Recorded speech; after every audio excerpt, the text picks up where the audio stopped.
Baik, Assalamualaikum warahmatullahi wabarakatuh.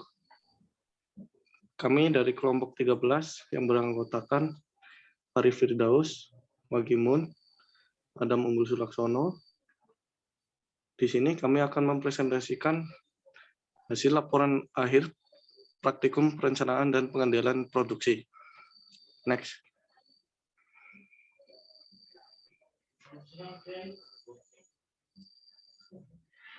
Yang pertama, profil. Sistem manufaktur adalah suatu sistem yang melakukan proses perubahan kebutuhan konsumen menjadi produk jadi yang berkualitas tinggi. Kebutuhan konsumen bisa diperoleh melalui studi pasar atau juga bisa dengan jalan wawancara langsung dengan konsumennya, dengan tujuan menjembatani fungsi produksi dengan fungsi-fungsi lain di luar fungsi produksi, agar dicapai performasi produktivitas total sistem yang optimal, seperti waktu produksi, ongkos, dan utilitas mesin.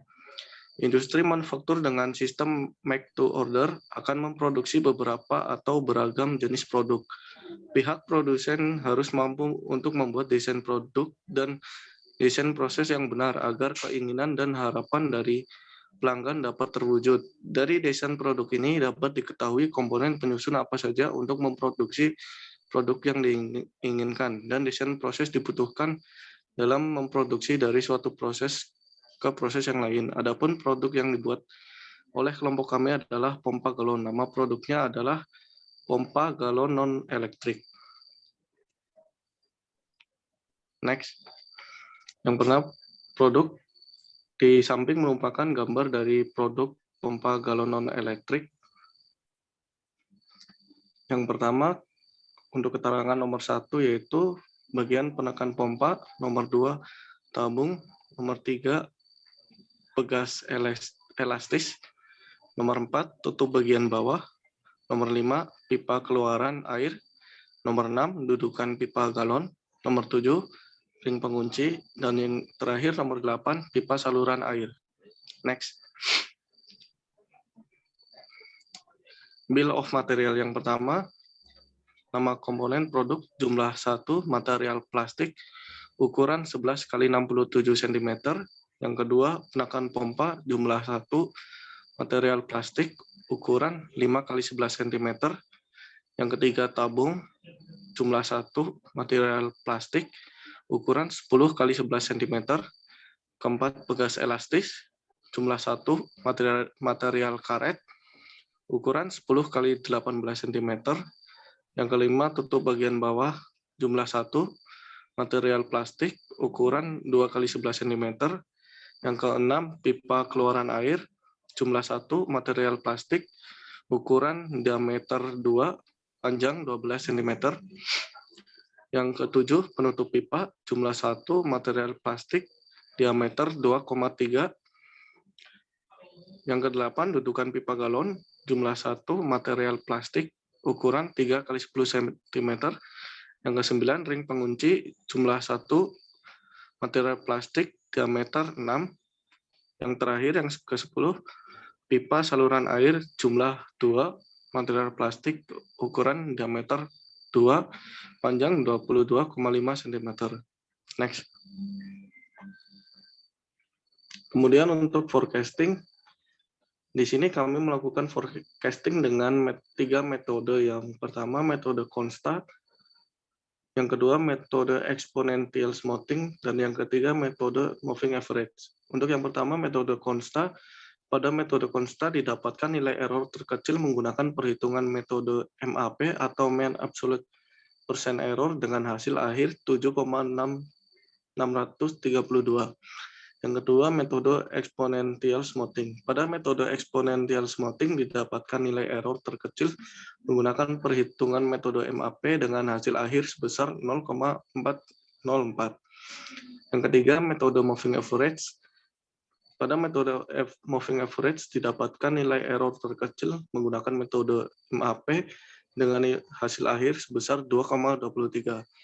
Dalam peramalan metode yang tepat untuk produk water pump non-elektrik adalah metode exponential smoothing. Dikarenakan perbandingan dari ketiga metode yang telah digunakan, metode exponential smoothing adalah metode yang tepat untuk peramalan dengan hasil perhitungan forecasting error metode mean absolute percent error atau MAP didapatkan hasil sebesar 0,404. Hal ini berarti metode exponential smoothing memiliki nilai error terkecil. Maka dari itu dapat dikatakan sebagai metode yang tepat untuk melakukan forecasting. Next.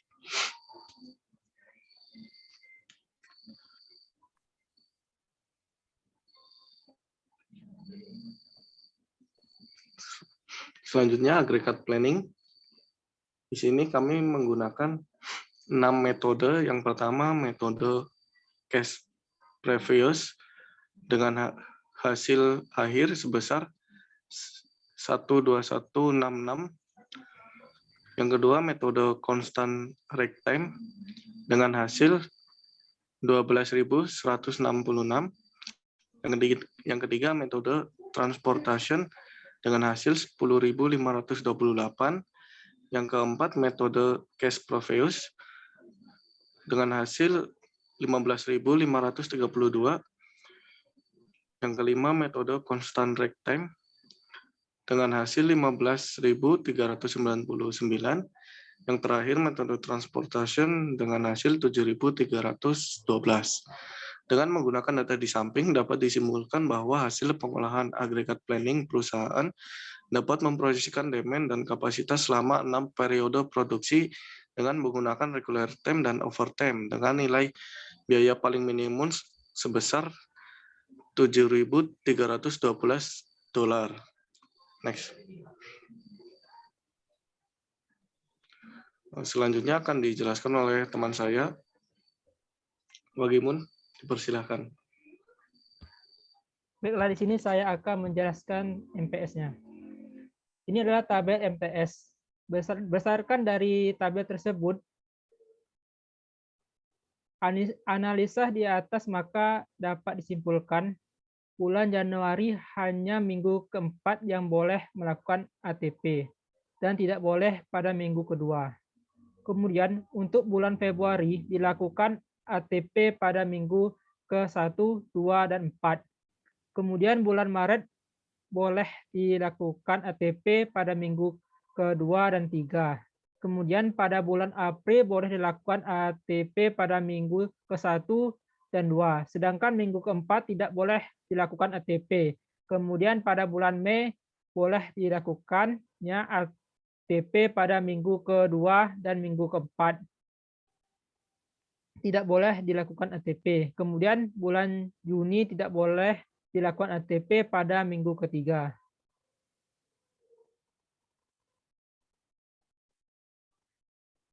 Selanjutnya akan dibacakan oleh kawan saya, Arif Firdaus. Baiklah, untuk selanjutnya itu menjelaskan tentang MRP, yaitu di mana lot size 150 item untuk water farm-nya, kemudian lead time-nya 1, untuk POH-nya 81, dan untuk safety stock-nya 0. Kemudian untuk hasilnya pengolahannya itu gross recruitment untuk 2, 100, bisa dilihat pada screen yang kami tampilkan. Kemudian berdasarkan pengolahan data dapat diketahui akan dilakukannya PO atau release produk atau produksi produk water farm non elektrik, yaitu pada minggu 1, 4, 5, 9, 10, 13, 15, 19, dan 22. Selanjutnya.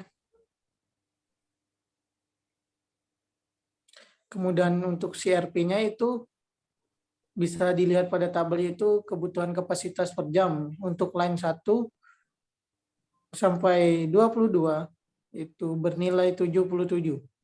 Kemudian untuk line keduanya untuk 1 sampai 22 bernilai 155. Kemudian untuk penghitungan line pertama yaitu untuk hasil kerja 1 sampai 22 hari itu bernilai 4. Kemudian waktu tersedia 8.640. Untuk utilasinya 0,95. Kemudian tak efisiensinya 0,95 juga. Dan kapasitasnya 7.797,6. Kemudian untuk perhitungan line keduanya untuk hasil kerja untuk hari 1 sampai 22 ke 22 yaitu bernilai 5. Kemudian waktu yang tersedia itu 1.800. Untuk utilasinya yaitu 0,9, kemudian tak efisiensinya 0,95, sehingga didapatkan kapasitas yaitu 1.234 dari 1 sampai 22 hari. Next. Baiklah, sekian presentasi dari kami. Bila ada kekurangan kami mohon maaf. Assalamualaikum warahmatullahi wabarakatuh.